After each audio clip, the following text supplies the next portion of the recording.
Perkenalkan, nama saya Matilda Tasyob, NPM 33230056, kelas 4B, mata kuliah Biologi Sel. Di sini saya akan menjelaskan materi mengenai membran sel atau membran plasma. Membran sel atau membran plasma adalah bagian terluar sel yang memisahkan sel yang hidup dengan lingkungan luar yang tidak hidup. Tetapi pada tanaman, membran sel bukanlah bagian terluar karena adanya dinding sel. Fungsi membran sel itu yang pertama, melindungi inti sel dan sistem kelangsungan hidup yang bekerja di dalam sitoplasma.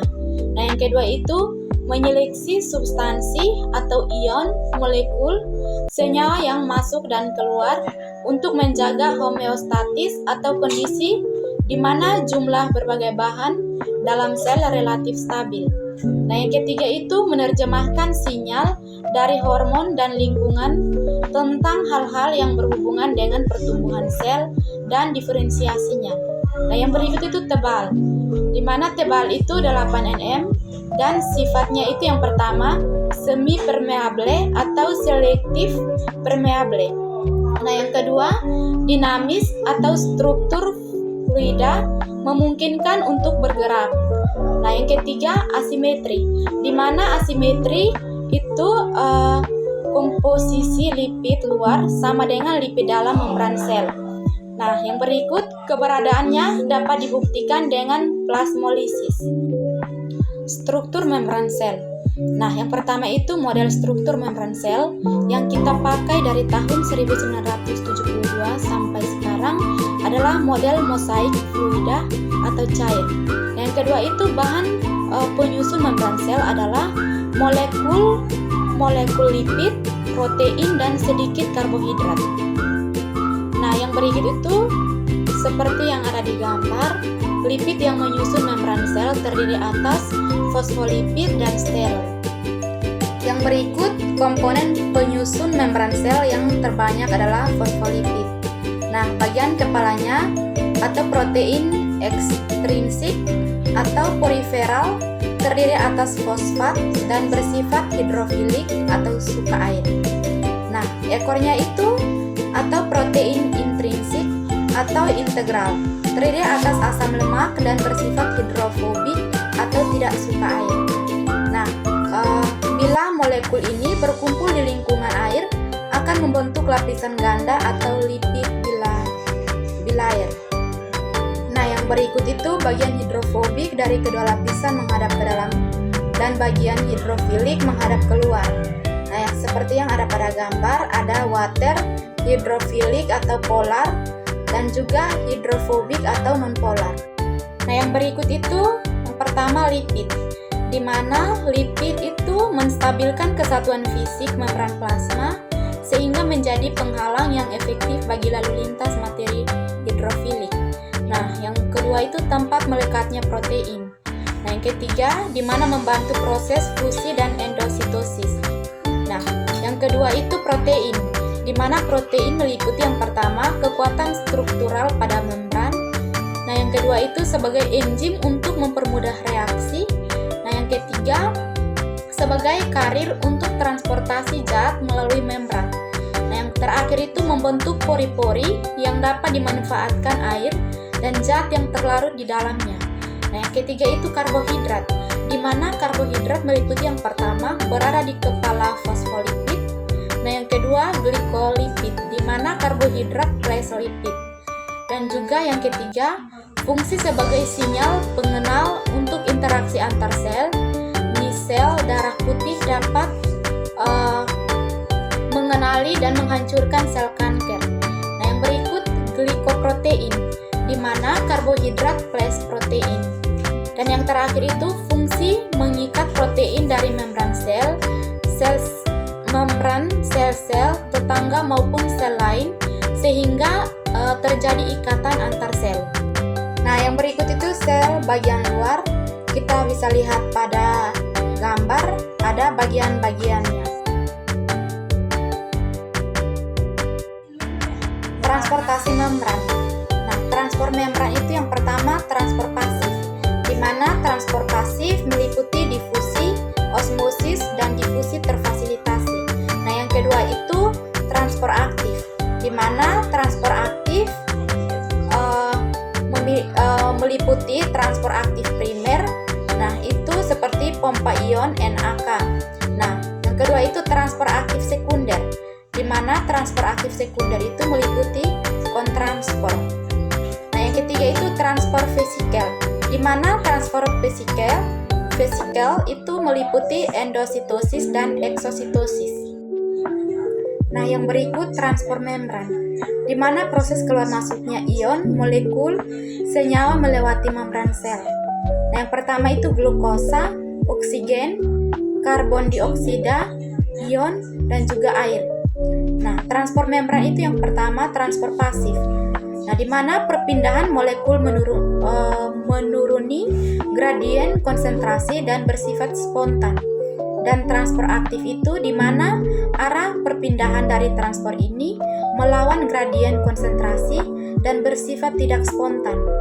Dan juga yang berikut itu vesikel, di mana vesikel memasukkan atau mengeluarkan makromolekul dan dengan cara membentuk vesikula.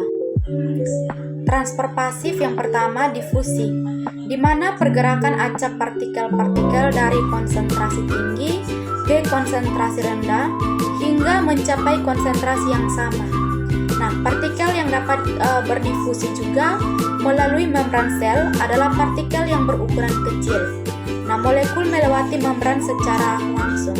Contohnya, yang pertama, molekul yang bersifat larut lemak karena membran sel terdiri atas lemak, atau contoh molekul O2, CO2, dan N.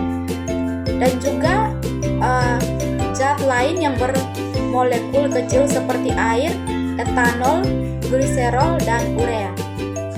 Nah, yang berikut itu transport pasif yang kedua.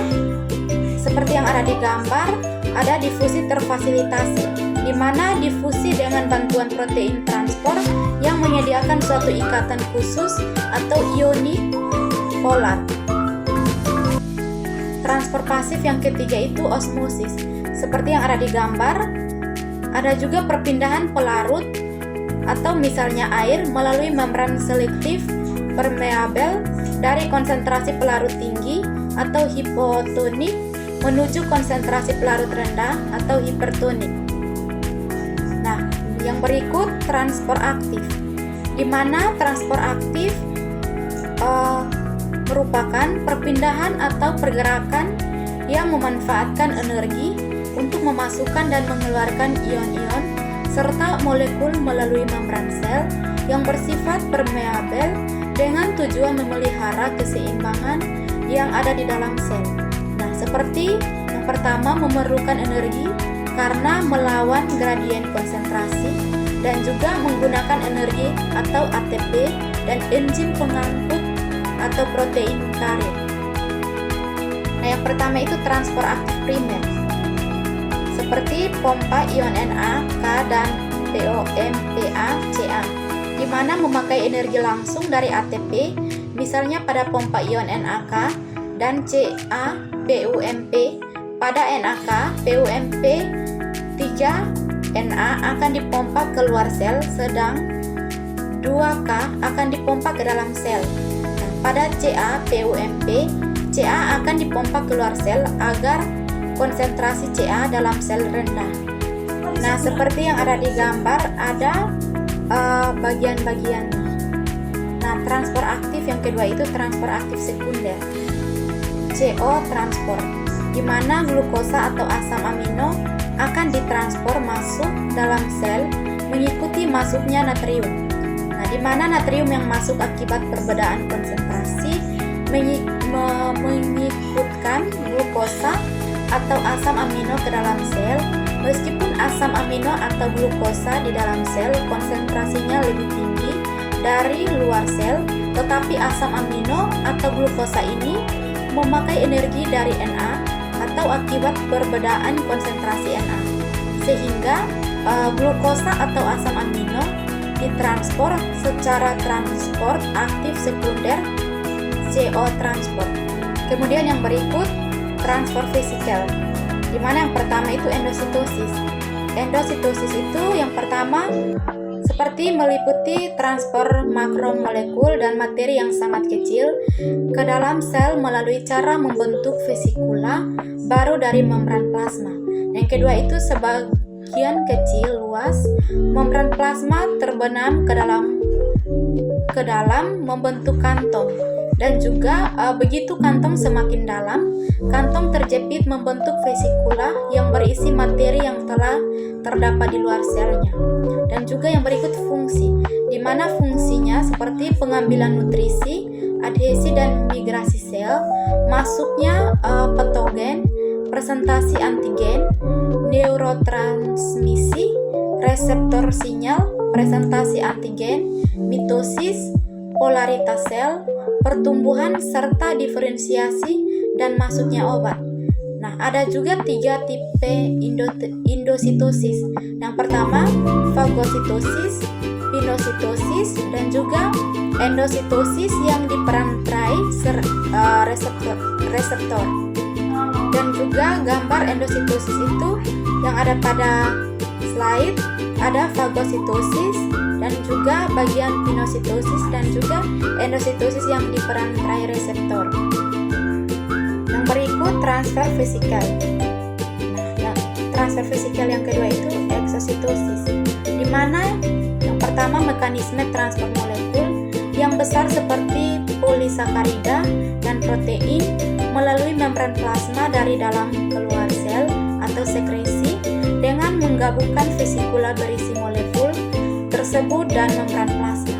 Nah, yang kedua itu di mana vesikula transport yang telah lepas dari aparatus Golgi kemudian dipindahkan oleh sitoskeleton ke membran plasma. Nah, setelah membran vesikula dan membran plasma bertemu sehingga kedua membran bergabung, lalu kandungannya vesikula tumpah keluar sel. Contohnya seperti banyak sel sekretoris yang menggunakan eksositosis untuk mengirim keluar produknya. Dan juga gambarnya kita bisa lihat pada slide, ada nama bagian-bagian eksositosis.